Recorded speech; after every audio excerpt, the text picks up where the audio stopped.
अनुराधा वैदिक एस्ट्रोलॉजी में आप सबका अभिनंदन। आज हम त्रिषडय पे बात करेंगे। त्रिषडय हमारे जीवन को किस प्रकार प्रभावित करते हैं, त्रिषडय होते क्या हैं और हमारी कुंडली में हम उनका प्रभाव किस प्रकार देख सकते हैं। लेकिन उससे पहले आप सबका धन्यवाद कि आपने हमारे YouTube और Spotify चैनल्स को लाइक शेयर सब्सक्राइब किया।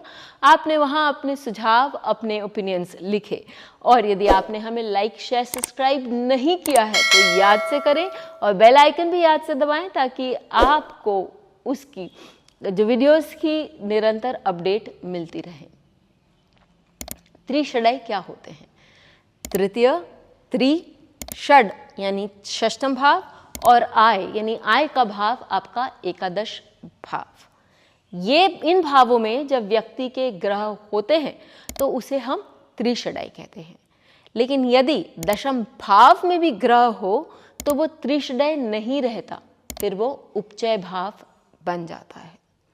उपचय और त्रिषडय में दशम भाव का अंतर है। दशम भाव आपके व्यवसाय को बताता है, लेकिन त्रिषडय भी हमारे लिए इम्पॉर्टेंट है। इनफैक्ट यदि त्रिषडय भाव बहुत एक्टिव हो तो व्यक्ति बहुत पराक्रम दिखा सकता है। क्यों? हम इसके बेसिक्स में जाते हैं, क्योंकि त्रिषडय भाव का जो बेसिक है वो शायद बहुत ज़्यादा हमारे सामने नहीं आता, लेकिन जीवन में वो हमारे लिए बहुत इम्पॉर्टेंट है।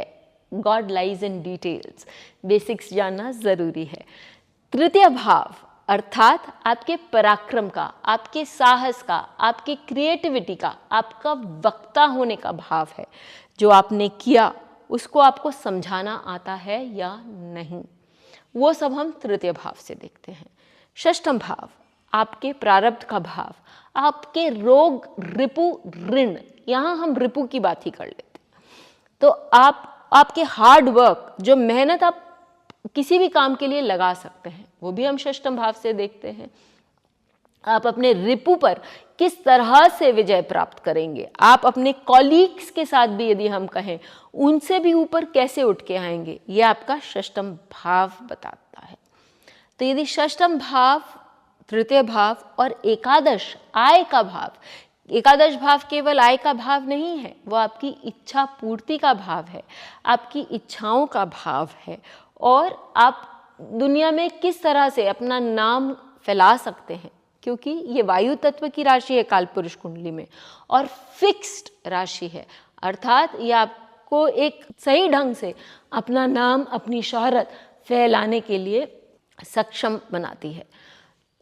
साथ ही एकादश भाव जो है वो आप ऑब्वियसली आपके अच्छे आय को भी बताता है। तो व्यक्ति जैसे जैसे आगे ऊपर बढ़ता जाता है उसके आय में भी अंतर आता ही जाता है। एक सूत्र में डिविजनल चार्ट्स का भी एक हायर लेवल पे ले जाकर आपको दूंगी, आप उसके लिए लास्ट तक बने रहिए। अब यदि हम इन तीनों भावों को जोड़ें तो एक सर्कल तैयार होता है। कैसे? सबसे पहले आपने गोल सेटिंग करी या अपनी इच्छाओं को व्यक्त किया, आपने अपनी इच्छाओं को बनाया कि भाई मुझे ये लेवल पर जाना है। अर्थात आपने एकादश भाव को एक्टिवेट किया, वहाँ से आपने काम शुरू किया। अब हम तृतीय भाव पे चलते हैं।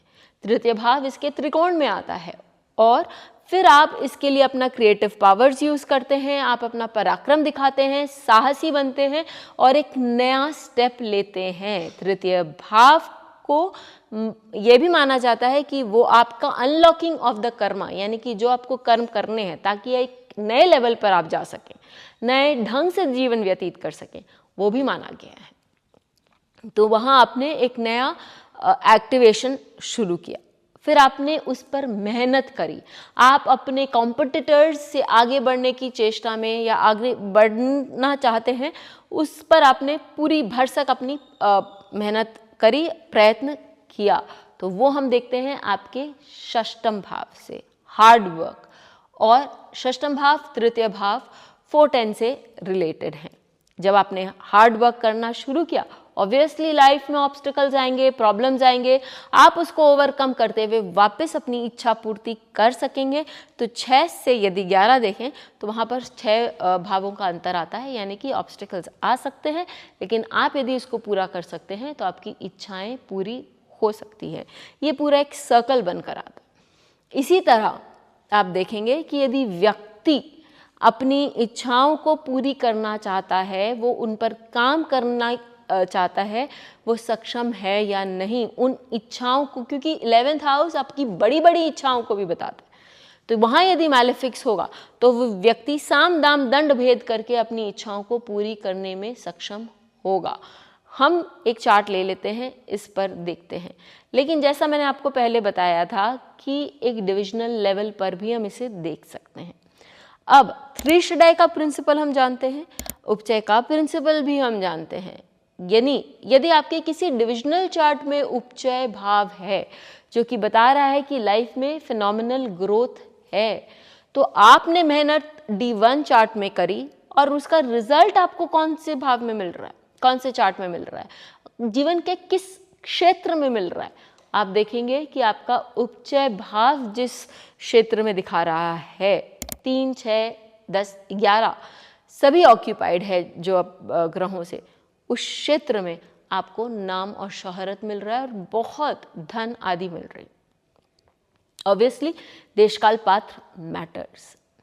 अब यदि वो D10 है तो हम सीधा सीधा प्रोफेशन से लगा देते हैं। D24 है तो फिर हम क्या बोलेंगे, हम बोलेंगे कि भाई उसको पढ़ाई लिखाई में बहुत आगे तक वो व्यक्ति जाएगा, लेकिन केवल पढ़ाई लिखाई, तो फिर उसके आगे वो क्या कर सकता है, वो पढ़ाई लिखाई को ही अपना प्रोफेशन बना के आगे बढ़ सकता है। ऐसी स्थिति में वहाँ वो नाम और शोहरत कमा लेगा।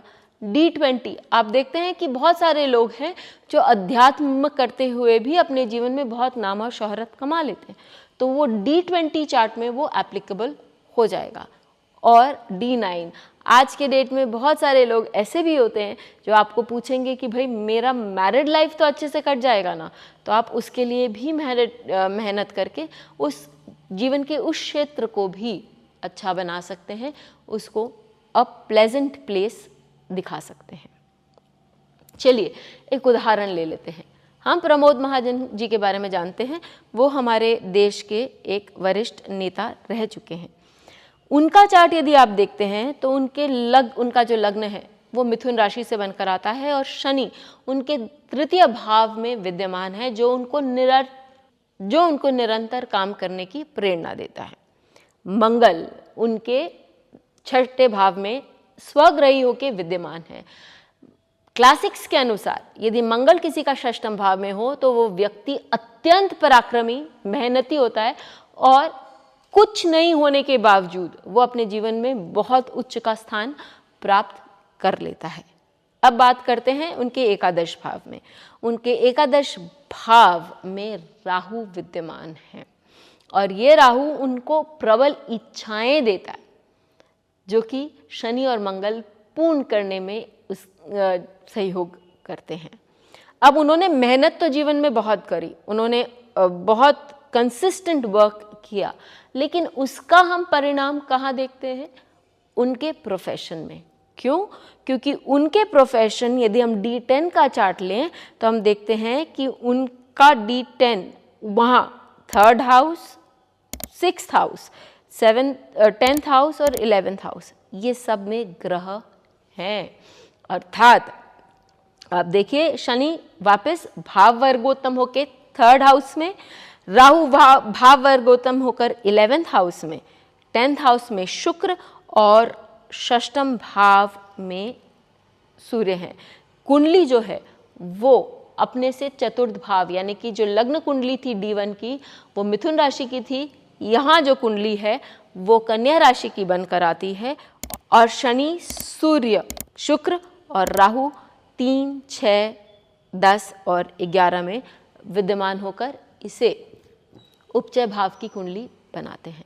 तो ये हमने देखा कि किस तरह त्रिषडय होने के कारण लोग मेहनत कर सकते हैं और उसका असर हमें कहाँ दिखाई देगा वो भी हमने देखा। बेसिक्स इम्पॉर्टेंट होते हैं, यही हमने इस वीडियो में भी सीखा। आपके जीवन में क्या त्रिषडय, आपके किसी जानने वाले के चार्ट में त्रिषडय है, और यदि है तो उसका असर उनकी कौन सी वर्ग कुंडली में दिखता है, ज़रूर लिखकर बताएं। फिर मिलेंगे, तब तक के लिए धन्यवाद। Please hit the bell icon for fresh updates. Don't forget to like, share and comment on the videos, and please subscribe to our channel.